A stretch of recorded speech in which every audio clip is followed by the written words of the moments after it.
जय हिंद। मैं Sudhir Rawat hit math class में आप सभी का स्वागत है। अगर हमारे चैनल से नए जुड़े हैं तो चैनल को प्लीज़ सब्सक्राइब कर ले, बेल आइकन को ऑन कर ले ताकि जो भी वीडियो डाले सबसे पहले आपके पास पहुंचे। आज हम लोग इस वीडियो में डिस्कस करेंगे प्रकाश के परिवर्तन, यानी 10 क्लास का फिजिक्स चैप्टर फर्स्ट है प्रकाश का परिवर्तन, जिसे इंग्लिश में बोला जाता है रिफ्लेक्शन ऑफ लाइट। हम लोग कल पढ़ चुके थे प्रकाश के परिवर्तन के नियम के बारे में और परिवर्तन किसे कहा जाता है उसके बारे में हम लोग डिस्कस कर चुके थे। आज हम लोग इस वीडियो में बात करेंगे प्रकाश के परिवर्तन कितने प्रकार के होते हैं उसके बारे में डिस्कस करेंगे। चलिए हम लोग समझते हैं। पहला क्या है हमारा पॉइंट है, प्रकाश के परिवर्तन दो प्रकार के होते हैं। क्या प्रकार के? दो प्रकार के। क्या प्रकार के होता है? दो प्रकार के। एक होता है नियमित परिवर्तन, एक होता है अनियमित परिवर्तन। नियमित परिवर्तन को विसरित परिवर्तन भी कहा जाता है। क्या बोला जाता है? विसरित परिवर्तन। नियमित परिवर्तन कहने का मतलब जब कोई प्रकाश किरण आया और किसी चिकने समतल सतह से टकराने के बाद पुनः उसी माध्यम में लौट गया, इसी घटना को बोल जाता है नियमित परिवर्तन। यानी कि परिवर्तन का जो डिफिनेशन होता है सेम वही होता है नियमित परिवर्तन। नियमित परिवर्तन का देखिए फिगर कैसे बनेगा। नियमित परिवर्तन देखिए कैसे बनेगा। ये क्या है? हमारा एक समतल सतह है, ठीक। इधर से कोई प्रकाश किरण आया और चिकने समतल सतह से टकराने के बाद पुनः इसी माध्यम में लौट गया। क्या लौट गया? फिर कोई प्रकाश किरण आया और टकराने के बाद पुनः इसी माध्यम में लौट गया। फिर कोई प्रकाश किरण आया और टकराने के बाद पुनः उसी माध्यम में लौट गया, और इसी से जो घटना हुई इसी घटना को बोला जाता है नियमित परिवर्तन। क्या? नियमित परिवर्तन। और देखिए नियमित परिवर्तन को यह एक क्या होता है, एक दूसरे के क्या होता है, समानांतर होता है। क्या? समानांतर। देखिए कि टकराने के बाद सेम आ रहा है ना, परिवर्तित हो रहा है, यानी कि यह एक दूसरे के क्या होता है, समानांतर होता है। यह हमारा क्या है? नियमित परिवर्तन है। तो हम लोग समझ चुके हैं कि नियमित परिवर्तन कैसे होता है। क्या कैसे होता है? जब कोई प्रकाश किरण किसी चिकने समतल सतह से टकराने के बाद पुनः उसी माध्यम में लौट जाती है, तो इससे जो घटना होता है उसे हम नियमित परिवर्तन कहते हैं। क्या है? जब प्रकाश किरण किसी चिकने सतह से टकराती है और टकराने के बाद पुनः उसी माध्यम में लौट जाती है, उसी को बोल जाता है नियमित परिवर्तन। यह एक क्या होता है? एक दूसरे के समानांतर होता है। तो देखिए एक दूसरे के समानांतर है ना। अब समझेंगे अनियमित परिवर्तन। क्या? अनियमित परिवर्तन। अनियमित परिवर्तन में क्या होता है, एक खुरदरा क्या लेंगे, एक खुरदरा लेंगे सतह। क्या लेंगे? एक खुरदरा सतह। और इधर से प्रकाश किरण आया और प्रकाश किरण आने के बाद टकराने के बाद एगो इधर चल गया, फिर एगो इधर से आया प्रकाश किरण और टकराने के बाद एगो इधर लौट गया। क्या? इधर लौट गया। फिर इधर से आया प्रकाश किरण और टकराने के बाद फिर एगो इधर भाग गया। यानी कि इसका लिमिट नहीं है कि टकराने के बाद केने लौट रहा है। यही क्या है? अनियमित परिवर्तन। क्या है? अनियमित परिवर्तन। तो क्या डिफिनेशन में लिखा हुआ है कि जब प्रकाश किरण किसी खुरदरे सतह से टकराती है और परिवर्तन के पश्चात एक दूसरे के समानांतर नहीं होता। सही बात है, यह एक दूसरे के समानांतर नहीं होगा। कोई इधर भाग रहा है टकराने के बाद, कोई इधर भाग रहा है तो कोई इधर भाग रहा है। ये हमारा क्या है? अनियमित परिवर्तन। क्या? अनियमित परिवर्तन। यही हमारा था प्रकाश के परिवर्तन के प्रकार, यानी कि दो को होता है, एक नियमित परिवर्तन एक अनियमित परिवर्तन। अगला पॉइंट है हम लोग का प्रकाशीय माध्यम। क्या है? प्रकाशीय माध्यम। प्रकाशीय माध्यम समझेंगे।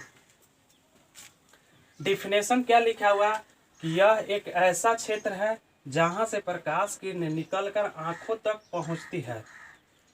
कैसे? क्या बोल रहा है? यह एक ऐसा क्षेत्र है जहां से प्रकाश की किरणें निकलकर आंखों तक पहुंचती है, उसी को बोला जाता है प्रकाशीय माध्यम।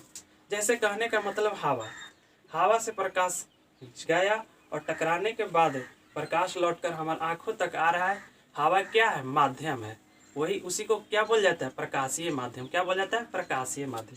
तो एग्जाम्पल में क्या लिखा हुआ है? हवा, पानी, कांच। यानी कि जब प्रकाश किरण गया और टकराने के बाद हमारे आंखों तक पहुंच गई, उसी माध्यम को बोल जाता है प्रकाशीय माध्यम। क्या? प्रकाशीय माध्यम। तो प्रकाशीय माध्यम के अंतर्गत हम लोग का आएगा हवा, पानी और कांच। क्या आएगा? हवा, पानी और कांच। प्रकाशीय माध्यम दो प्रकार के होता है। क्या प्रकार के? दो प्रकार के। एक होता है समांगी माध्यम, एक होता है विषमांगी माध्यम। क्या प्रकार के होता है प्रकाशीय माध्यम? तो दो प्रकार के, एक होता है समांगी माध्यम, एक होता है विषमांगी माध्यम।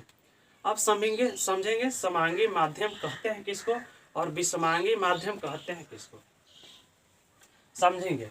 समांगी माध्यम में क्या है, डिफिनेशन लिखा हुआ, यह एक ऐसा माध्यम है जिसके प्रत्येक भाग का गुण और बनावट समान होती है। समांगी माध्यम में क्या होता है, यह एक ऐसा माध्यम है जिसके प्रत्येक भाग का गुण और बनावट समान होता है। कहने का मतलब है हवा, हवा एक रूम में है तो हवा तो सभी जगह क्या होगा, समान, और बनावट क्या होगा, बराबर होगा। यही हमारा क्या है, समांगी माध्यम। क्या है? समांगी माध्यम। तो समांगी माध्यम के अंतर्गत क्या आएगा, जल आएगा, और क्या आएगा, कांच आएगा। क्या चाहिए? कांच। जल भी आ सकता है। जल देखिए कहीं भी ले जाइए उसका गुण और बनावट क्या होता है, समान होता है। कांच भी कहीं भी ले जाइए उसका गुण और बनावट क्या होता है, समान होता है। यही हमारा क्या है, समांगी माध्यम। क्या होता है? समांगी माध्यम। अगला हमारा है विषमांगी माध्यम। क्या है? विषमांगी माध्यम। विषमांगी माध्यम यह है, यह एक ऐसा माध्यम है जिसके प्रत्येक भाग का गुण और बनावट समान नहीं होता है। क्या होता है? प्रत्येक भाग का गुण और बनावट समान नहीं होता है, उसी को क्या बोला जाता है, विषमांगी माध्यम। जैसे कहने का मतलब है गर्म और ठंडा हवा का मिश्रण। गर्म और ठंडा हवा का मिश्रण क्या होता है, कहीं गर्म रहेगा तो कहीं ठंडा रहेगा, उनकी उसका गुण और बनावट क्या हो, समान नहीं होगा। ये हमारा क्या है, विषमांगी माध्यम। क्या है? विषमांगी माध्यम। अगला पॉइंट है छाया, यानी कि शैडो, जिसे इंग्लिश में बोला जाता है शैडो। छाया हम लोग देखते हैं, जब हम लोग प्रकाश में जाते हैं तो प्रकाश हम पर पड़ता है, और पड़ने के बाद पीछे में एक छाया बनता है, उसी को क्या बोला जाता है, छाया। यानी कि छाया है क्या, तो समझेंगे।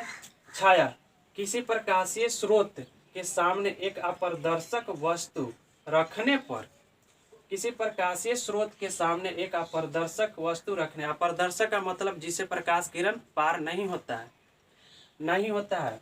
वस्तु रखने पर प्रकाश की किरणें वस्तु को पार नहीं करती है, जिससे वस्तु के पीछे एक अंधकार भाग दिखाई देता है, उसी को बोल जाता है छाया। क्या बोल जाता है, छाया। समझेंगे। छाया ये हमारा क्या है, एक वस्तु है, ठीक, वस्तु है, और वस्तु पर एक प्रकाश गया, प्रकाश गया, और प्रकाश जाने के बाद ही वस्तु को पार नहीं किया, यह क्या है, अपारदर्शक वस्तु। क्या है? अपारदर्शक वस्तु।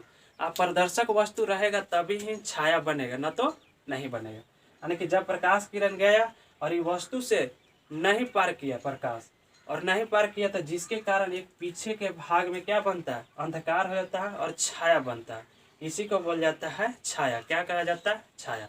तो छाया हम लोग समझ चुके हैं, छाया है क्या। अब हम लोग समझेंगे प्रतिबिंब। प्रतिबिंब क्या है, जिसे इंग्लिश में बोला जाता है इमेज। क्या बोला जाता है, इमेज। प्रतिबिंब क्या है, समझेंगे। प्रतिबिंब कहने का मतलब है, क्या है प्रतिबिंब, जिसे इंग्लिश में बोला जाता है इमेज। किसी बिंदु स्रोत से आती प्रकाश किरणें दर्पण से परिवर्तन के बाद जिस बिंदु पर मिलती है या मिलती हुई प्रतीत होती है, उसे हम प्रतिबिंब कहते हैं। क्या बोलते हैं, प्रतिबिंब। प्रतिबिंब के देखिए कैसे बनेगा फिगर। जैसे मान लेते हैं कि यह क्या है, यह एक क्या है, दर्पण है। क्या है, दर्पण। इसको हम कलई कर देते हैं, और ये क्या है, बीचों बीच एक प्रधान अक्ष। क्या है, प्रधान अक्ष, जिसे बोला जाता है प्रधान अक्ष। बीचे बीचे पार कर रहा है रेखा, इसी को बोला जाता है प्रधान अक्ष। और ये जो बिंदु है इसको बोला जाता है पोल, यानी कि ध्रुव। और यहाँ पर क्या है हमारा फोकस, ये हमारा है सेंटर। क्या है, सेंटर। पढ़ेंगे हम लोग दर्पण के बारे में, जब पढ़ेंगे ना तो डिस्कस करेंगे आखिर ये सब होता है क्या। ये हमारा क्या है, दर्पण। इधर से प्रकाश किरण गया और टकराने के बाद ये लौट गया, यानी कि लौट गया, ठीक। और फिर इधर से एक प्रकाश किरण गया और टकराने के बाद क्या है, इधर से कोई प्रकाश किरण गया, इधर से कोई प्रकाश किरण गया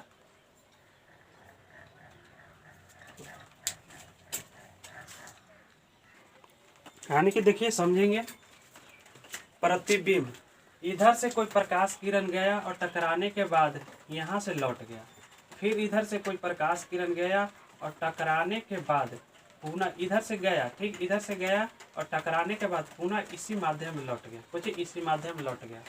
और यहाँ पर जो बिंदु हुआ, इसी बिंदु को बोल जाता है, कटान बिंदु को प्रतिबिंब। क्या बोल जाता है? प्रतिबिंब। क्या बोल जाता है? प्रतिबिंब। तो प्रतिबिंब का डिफिनेशन क्या है? किसी बिंदु स्रोत से आती प्रकाश किरण दर्पण से परावर्तन के बाद जिस बिंदु पर मिलती है या मिलती हुई प्रतीत होती है उसे हम प्रतिबिंब कहते हैं। तो देखिए इधर से प्रकाश किरण गया और टकराने के बाद यहाँ आ गया, फिर इधर से प्रकाश किरण गया और टकराने के बाद पुनः इसी माध्यम में लौट गया। यहाँ पर जो कटान बिंदु हुआ, इसी कटान बिंदु को बोल जाता है प्रतिबिंब। क्या बोल जाता है? प्रतिबिंब। यानी कि प्रतिबिंब, यही हमारा क्या था? प्रतिबिंब। तो हम लोग प्रतिबिंब के बारे में समझ चुके हैं। अब प्रतिबिंब दो प्रकार के होता है। क्या प्रकार के? दो प्रकार के। एक होता है वास्तविक प्रतिबिंब, एक होता है काल्पनिक प्रतिबिंब। काल्पनिक प्रतिबिंब को आभासी प्रतिबिंब कहा जाता है, वास्तविक प्रतिबिंब को रियल इमेज, और काल्पनिक प्रतिबिंब या आभासी प्रतिबिंब को वर्चुअल इमेज कहा जाता है, वर्चुअल इमेज। अब हमारा आज का वीडियो यहीं पर समाप्त होता है। अब हम नेक्स्ट वीडियो मिलेंगे। एक शायरी है, कहा गया है कि मंजिल उन्हीं को मिलती है। क्या कहा गया? मंजिल उन्हीं को मिलती है जिनके सपने में जान होती है। क्या होती है? जान। मंजिल उन्हीं को मिलती है जिनके सपनों में जान होती है। पंखों से कुछ नहीं होती, हौसलों में उड़ान होनी चाहिए। यानी कि मंजिल उन्हीं को मिलती है जिनके सपनों में जान होती है, पंखों से कुछ नहीं होती, उनके हौसलों में उड़ान होनी चाहिए। अगर आप लोग का वीडियो अच्छा लगता है तो लाइक, कमेंट, शेयर जरूर करें। अब हम नेक्स्ट वीडियो में मिलेंगे, तब तक के लिए हंसते रहिए, मुस्कुराते रहिए। जय हिंद, जय भारत।